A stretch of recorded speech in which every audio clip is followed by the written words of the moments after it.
that it costs to sit up here. There's 1,000 of you. I said close them doors. Ushers, close the doors. Close the doors. Close the doors.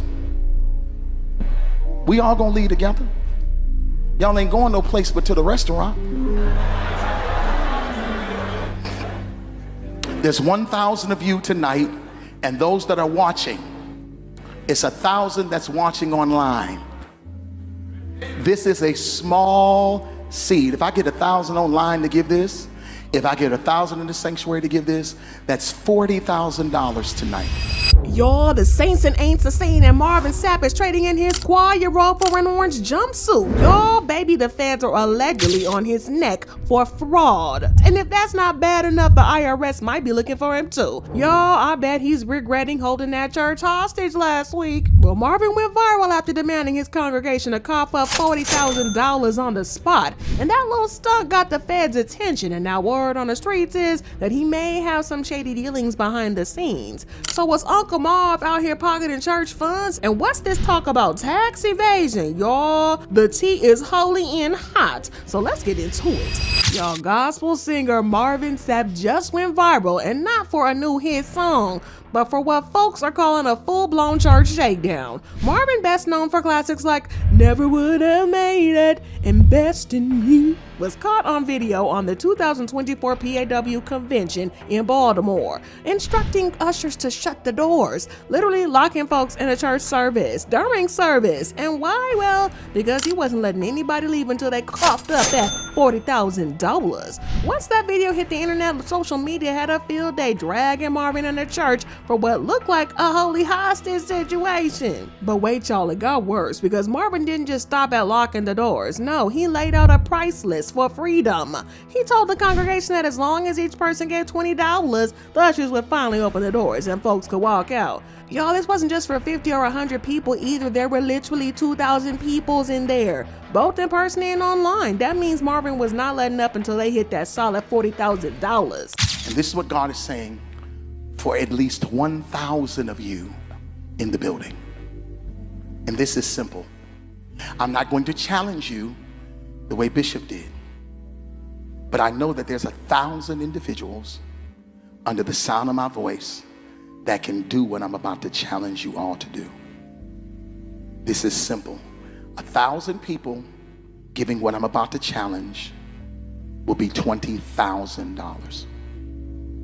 1,000 people giving what I'm about to challenge you all to do will be $20,000. But just when you thought he was done, he turned to the pastors and hit them with an upcharge. Instead of $20, they had to cough up $100 each, because according to him, it cost to sit in the altar. But the way he was talking, you'd think he was running a VIP section at the club instead of a church service. Now, for those of us who are on the dais, I'm taking you higher, so put it back. I'm a strong believer that leaders lead not only in time, not only in talent, but also in treasure. Leaders lead in time, talent, and treasure. I was taught a long time ago that it costs to sit up here. But in the video, Marvin Sapp explained that just as people in biblical times were required to offer some form of currency as a sacrifice to God, he was challenging his congregation to do the same. Since today's currency is the US dollar, he stated that all he needed from them was $20 to reach the goal that they set. Now, I hear him, but I can only imagine how some of the 2,000 people in that service, both in person and online, must have felt. And it definitely felt like more of a bank transaction than a spiritual experience. After all, who expects to hear something like this in church? It's one thing to encourage donations, but this has definitely had a vibe of something more transactional. Yes, y'all. So Marvin was out here wrapping up the convention, getting ready to let everybody out, but then out of the nowhere, he told the crowd to hold up, wait a minute, and he insisted that everybody stay in place until they could all leave together. But here's the kicker. He then pressured the churchgoers to drop that 20 in front of the church before the ushers could even open the doors. Now, what we didn't see was what was happening in the congregation, but sources say Marvin spotted a few people trying to sneak out early because there were not about to be finessed. That's when he got real heated and dropped the now infamous line telling the ushers to shut the doors, because he thought what he was asking for the members to do was easy. Yes, he really made it clear that no one was getting out until that money was dropped. He insisted that nobody should be allowed to leave because giving is worship. That it costs to sit up here.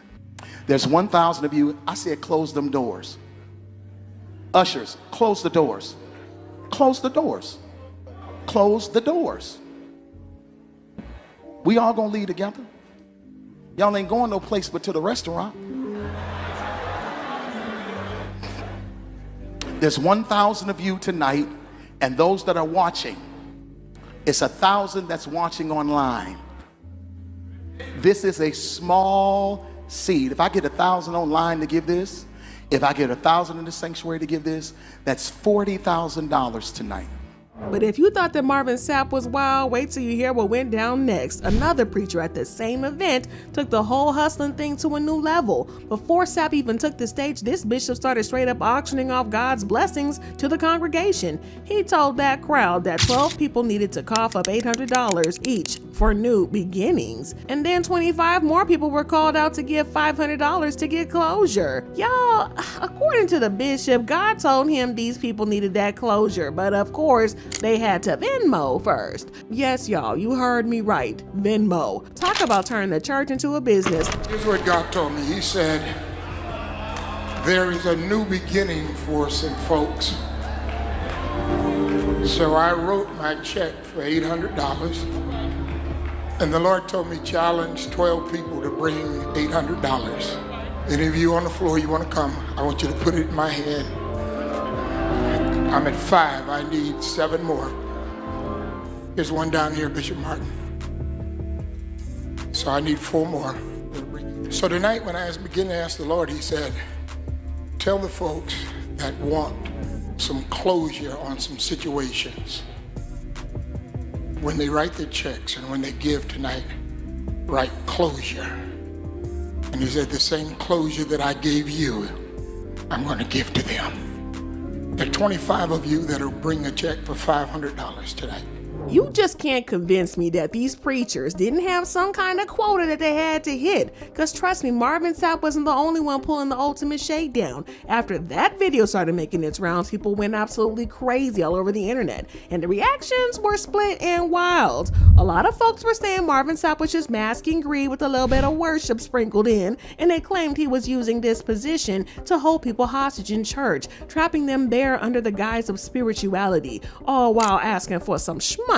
Others chimed in saying that this kind of behavior is exactly what's pushing them further away from the church and making them question the real intentions behind these so-called leaders. But things got heated, no doubt. The comments were flying back and forth, some defending Marvin, others calling him out. But just when things were spiraling, Marvin Sapp decided it was time to step in and cool things down. He knew the heat was on, and whatever was going on had to be addressed before it went on even further. But if you don't know, Marvin Sapp is currently the pastor of the Chosen Vessel Church down in Texas. And let me tell you, all this drama is definitely giving that church a horrible look. I wouldn't be surprised if a few people decided to pack up and walk away after all this. So of course, Marvin wasn't about to let his reputation take a hit without doing some serious damage control. He took to his Facebook account to address the situation head on, saying he never meant to make anybody feel like they were being held hostage or pressured into do anything. It was clear he was trying to clean up the mess, but you know, once something like this hits the internet,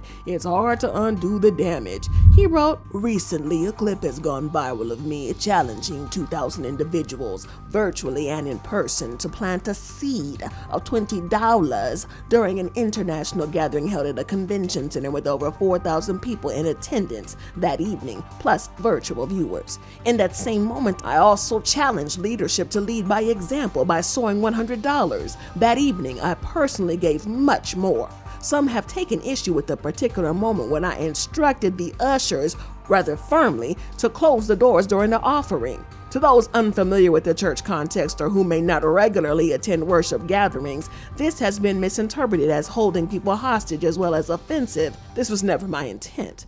He then went on to claim that he was only creating a safe space for the money to be exchanged. He said, "The truth is, when finances are being received in any worship gathering, it is one of the most vulnerable and exposed times for both the finance and security teams. Movement during this sacred exchange can be distracting and at times even risky. My directive was not about control, it was about creating a safe, focused, and reverent environment for those choosing to give and for those handling the resources. Unfortunately, in this social media age, snippets are easily shared without context and assumptions are quickly made without understanding the full picture." He then backed up his actions with the Bible saying, "Now allow me to give you some biblical context, not opinion, not tradition, but scripture." In 1 Chronicles 29, we find a powerful moment where David, preparing for the building of the temple, challenges the people to give. He starts by giving of his own treasure over and above what he had already set aside. Then he calls on the leaders to do the same. What happened next? The people gave willingly and generously. In fact, they gave so much that a record was kept of each gift, and ultimately David had to tell the people to stop giving because the need had been exceeded.